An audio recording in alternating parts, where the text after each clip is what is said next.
তো ইতিমধ্যেই কিন্তু পঞ্চায়েত ভোটের দিন ঠিক হয়ে গেছে, অর্থাৎ এই রাজ্যে 8ই জুলাই হবে পঞ্চায়েত ভোট, আর সেই ভোটের রেজাল্ট প্রকাশ হবে 11ই জুলাই।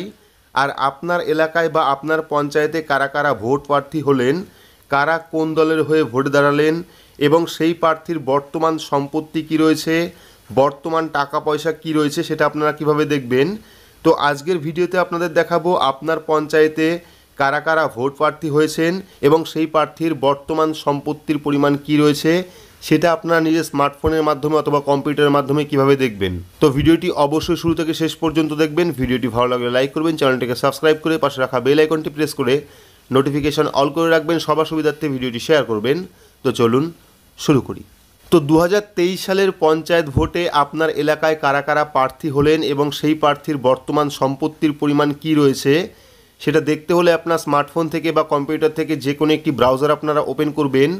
ব্রাউজার ওপেন করে সেখানে গিয়ে সার্চ করবেন WB ইলেকশন কমিশন লিখে।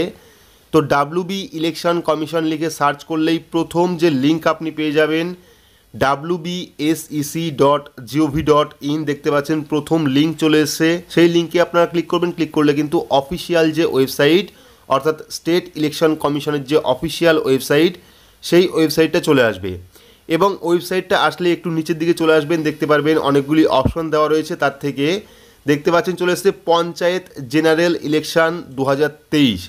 তো এই যে অপশনটা রয়েছে পঞ্চায়েত জেনারেল ইলেকশন 2023 সেই অপশনে ক্লিক করবেন। ক্লিক করলে কিন্তু পরবর্তী আরও একটি পেজ আপনার সামনে চলে আসবে, দেখতে পাচ্ছেন পরবর্তী পেজটা কিন্তু চলে এসছে। দেখতে পাচ্ছেন nomination submitted, list of nomination submitted, polling date 8/7/2023।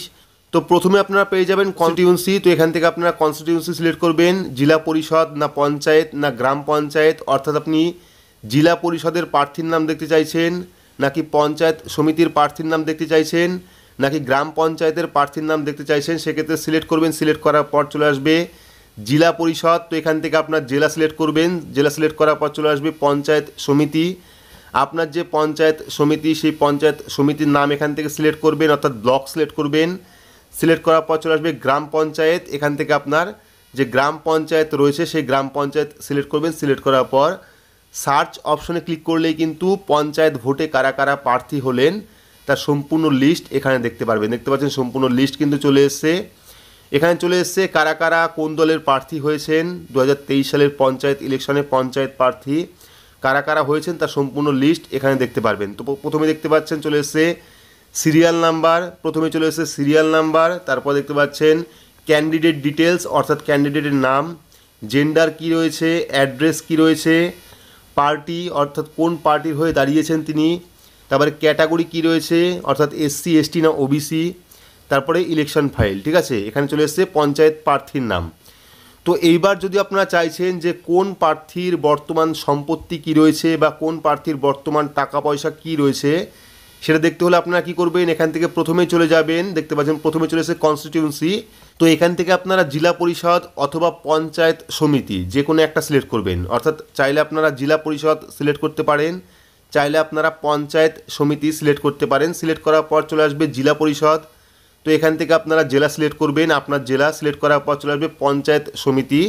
তো এখান থেকে আপনার পঞ্চায়েত সমিতি সিলেক্ট করবেন। সিলেক্ট করার পর সার্চ অপশনে ক্লিক করবেন। ক্লিক করলে দেখতে পারবেন নতুন আরও একটি লিস্ট চলে এসছে, যেখানে কিন্তু পঞ্চায়েত সমিতির লিস্ট আপনারা পেয়ে যাবেন এবং সেই প্রার্থীর বর্তমান সম্পত্তি কি রয়েছে সেটাও আপনারা দেখতে পারবেন। তো দেখুন প্রথমে রয়েছে সিরিয়াল নাম্বার, তারপর চলে এসেছে ক্যান্ডিডেট ডিটেলস অর্থাৎ ক্যান্ডিডেটের নাম, তারপর চলে এসেছে জেন্ডার কি রয়েছে অর্থাৎ মেল না ফিমেল, তারপর চলে এসেছে অ্যাড্রেস, সম্পূর্ণ অ্যাড্রেস পেয়ে যাবেন এখানে। তারপর চলে এসেছে পার্টি অর্থাৎ এই ব্যক্তি কোন পার্টির হয়ে দাঁড়িয়েছেন সেই পার্টির নাম দেখতে পারবেন। তারপরে ক্যাটাগরি কি রয়েছে SC ST না OBC সেটাও আপনারা এখান থেকে দেখতে পারবেন। এবং সবার লাস্ট অপশন দেখুন ডিক্লারেশন ফাইল বলে একটি অপশন দেওয়া রয়েছে। এই যে এই অপশনটা ডিক্লারেশন ফাইল যে PDF এর লিঙ্ক রয়েছে, এই PDF এ ক্লিক করলে কিন্তু আমি PDF এ ক্লিক করছি। এই PDF এ ক্লিক করলে কিন্তু আপনাকে একটি PDF ওপেন হবে এখানে এবং সেই PDF এ আপনার যে প্রার্থী তার পুরো ডিটেলস কিন্তু এখানে চলে আসবে। ঠিক আছে, কোথা থেকে দাঁড়িয়েছে, কি আছে কি নেই, ঠিক আছে, স্বামীর নাম কি বা বাবার নাম কি, অর্থাৎ বয়স কত বছর বয়সে ভোট দাঁড়িয়েছেন সম্পূর্ণ ডিটেলস পেয়ে যাবেন এবং নিচের দিকে পেয়ে যাবেন যে তার সম্পত্তির পরিমাণ কি রয়েছে। দেখতে পাচ্ছেন সম্পত্তির পরিমাণটাও কিন্তু চলে এসছে। প্রথমে চলে এসেছে ক্রমিক নাম্বার, তারপরে বিবরণ নগদ অর্থ কত আছে, অর্থাৎ নগদ টাকা পয়সা কত রয়েছে, স্বামী এবং স্ত্রীর নামে কত টাকা রয়েছে, ঠিক আছে, তারপরে কার উপর নির্ভরশীল রয়েছে ডিটেলস পেয়ে যাবেন, অন্যান্য বিনিয়োগ কী রয়েছে, জমি জায়গা কত রয়েছে, ব্যাংকে কত টাকা রয়েছে, অলংকার অর্থাৎ সোনার গয়না কত রয়েছে, সেগুলোও কিন্তু আপনারা এখান থেকে দেখতে পারবেন। কতটা জমি রয়েছে বর্তমানে সেই জমির অবস্থানও কিন্তু আপনারা, এক কথায় প্রার্থীর টোটাল সম্পত্তির পরিমাণ কিন্তু আপনারা এইভাবে অনলাইন থেকে দেখে নিতে পারবেন। তো এভাবেই কিন্তু আপনারা অনলাইন থেকে দেখে নিতে পারবেন যে বর্তমানে আপনার পঞ্চায়েত ভোটে, যে পঞ্চায়েত ভোট আসছে 8 তারিখে, সেই পঞ্চায়েতে আপনার এলাকায় কারা কারা প্রার্থী হয়েছেন, সেই প্রার্থীর বর্তমান সম্পত্তির পরিমাণ কী কী রয়েছে, তার নামে কত জায়গা রয়েছে, তার নামে কত সোনাদানা রয়েছে, সম্পূর্ণ ডিটেলস কিন্তু আপনারা এইভাবে দেখতে পারবেন। পাশাপাশি কারা কারা প্রার্থী হলেন সেই প্রার্থীর লিস্টও কিন্তু দেখতে পারবেন। তো ভিডিওটি আপনাদের কেমন লাগলো অবশ্যই কমেন্ট বক্সে কমেন্ট করে জানাবেন। ভিডিওটি ভালো লাগলে লাইক করবেন, চ্যানেলটিকে সাবস্ক্রাইব করে পাশে রাখা বেল আইকনটি প্রেস করে নোটিফিকেশন অল করে রাখবেন, সবার সুবিধার্থে ভিডিওটি শেয়ার করবেন। তো আজকের মতো এইটুকুই, ধন্যবাদ।